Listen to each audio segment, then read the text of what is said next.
Her text came at 6:47 p.m. Don't come to my office party tonight. It'll be weird with my ex there. Plus, I'm trying to impress senior leadership. Love you. We'll celebrate tomorrow instead. It looked harmless, professional, even considerate. But something in the phrasing, it wasn't we, it was I. Her voice had been shifting lately. Small words, tiny fractures, the kind that only appear when someone's already halfway gone. I stared at the message a long time. Then I set my phone down and stared at my reflection in the darkened window. Tomorrow was the company's annual leadership gala, the same one the CEO had personally invited me to as the new regional director. I hadn't told her yet. I wanted it to be a surprise. Now the word weird echoed differently. Weird with her ex there. Weird because I'd be walking in as her superior. Or weird because she wasn't supposed to see me at all. I smiled slowly, the kind that doesn't reach the eyes. I texted back, "Completely understand. Have a great night." And I turned off the lights. The next morning, she was bright. Too bright. She hummed while making coffee, moving with the lightness of someone rehearsing happiness. I asked how late the party would go. She said, "Depends. Leadership loves to network." Her hand trembled when she passed me the cup.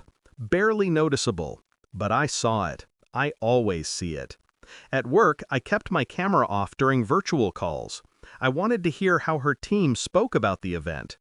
There were whispers, subtle, coded. One of them joked about old flames rekindling under corporate lights. Another mentioned that HR might get a show tonight. The words clung to me like static. By 5 p.m., she'd already left. Perfume on the counter, lipstick in her bag, a new dress tag in the trash. I picked it up, smoothed the crease, and looked at the label. Designer, imported, not her usual. It wasn't the dress that hurt, it was the intention. You don't wear that to impress leadership. You wear it to be remembered. I didn't follow her that night. I didn't need to. I had access to the guest list. The CEO had forwarded it to me that afternoon for my review. Her name was listed beside another, Ethan Ward, the ex, the one she'd called a harmless college mistake. He was in sales now, transferred from another region, a name I'd approved 2 weeks earlier. I wondered if she knew, if either of them realized who signed the offer letter. By 7:30, I was dressed. Dark suit, no tie, calm heart. The driver picked me up at 8. The city lights smeared across the window like streaks of gold and betrayal. In the car, I scrolled through her social feed. A new story, captioned, "So proud of this team tonight." Her smile was perfect. The ex was 2 seats away, half in frame. I zoomed in. His hand was on the table, turned toward her. Too close. My phone buzzed with a message from the CEO. "Looking forward to introducing you to the team. We'll make an entrance together." Perfect. I typed, "Let's make it memorable." And I meant it. The ballroom shimmered in gold. Laughter, glass, and false admiration filled the air. She was at the front, near her boss, surrounded by executives. She looked radiant, until the room hushed.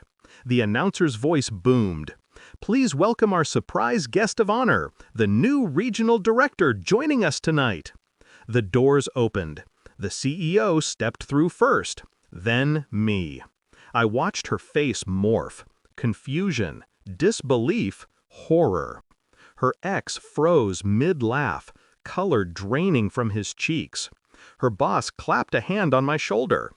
"Everyone, meet Daniel Hale, our new regional director." The silence between us was surgical. Her lips parted, then pressed shut. She tried to smile, but her eyes betrayed her. Fear, shame, realization. I shook hands. I smiled for photos.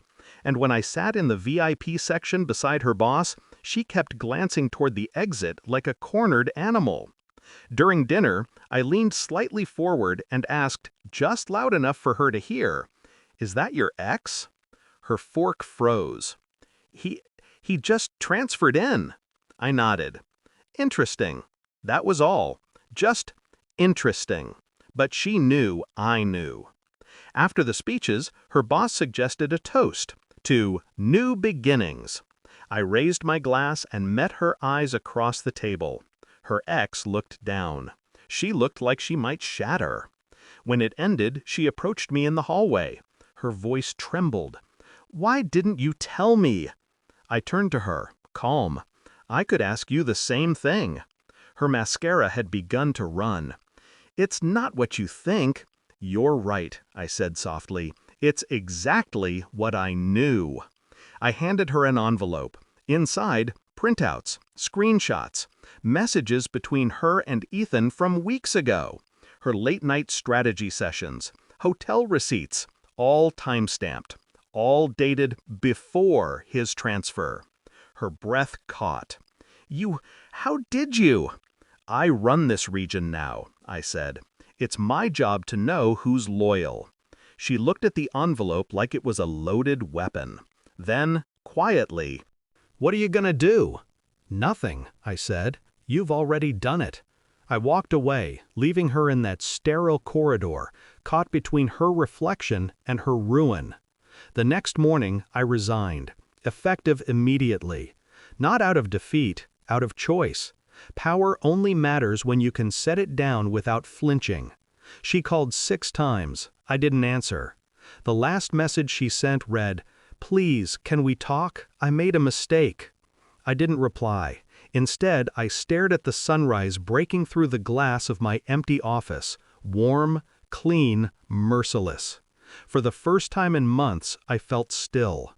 People think betrayal burns. It doesn't. It freezes. And once you've lived in that kind of cold, you stop craving warmth. You start craving silence. So I left, without a word, without a backward glance. And behind me, the world she built on lies began to thaw, just enough for her to feel the chill I'd lived with all along.